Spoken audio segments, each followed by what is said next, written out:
زۆر جار نمونەم هێناوەتەوە بە گەنجی کورد زۆر دەسپاک و ئەمینە. تەسەوورەکەی گەنجێک شتێک ئەدۆزێتەوە یعنی ناتوانێت بیخوا ئیلا ئیگەڕێتەوە بۆ ساحێبەکەی. ئەلێرە لەم مەقامەیە زۆر صادق، دەسپاک و صادقە لەگەڵ خوایە جەلە جەلالوه. کەسی لەوەسی لە مەسائلی شەهوەت بەرامبەر بە ئافرەتە هیچ صدقێکی تیا نەبێ. دیقەت بدە لەوێ صدقی هەیە لەوێ صدقی نییە. جارێک بە بیرمە هەندێک ئەمانەتی هەتیوانەوە ئەنەم لەلا بوو، پیاوم بە خێزانم وتم بخەر ناو جامتاکەتەوە. هاتینە ماڵەوە دوای سەعاتێک دانیشتن لە ماڵەوە تەقەی دەرگا هات. کە دەرگام کردەوە سێرەکەم دوو کوڕی ماتۆڕسوارن وەساون مامۆسای گیان سەلام عەلەیکم سەلام یەخوا بەخێر و مامزانی پرسیار و شتیان هەیە. وەڵا سێرەکەم جامتاکەی خێزان بە دەستێکێکیانەوە مامۆسای گیان وەڵا ئەمەتەن لەسەر سیارەکە بەجێ هێشتوو بوو.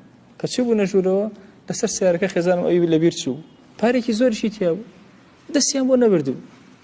ئەوە معنای صدقە. خۆ ئەتوانی بیشی خوا، ئەتوانی بیبە هەر کەس نەیەزانی. شەوێکی درەنگ نزیکەی 12 شەو تەقەیاوە لە دەرگاو هێناوێتیەوە مامۆسای گیان لەوە تێپەڕیوە.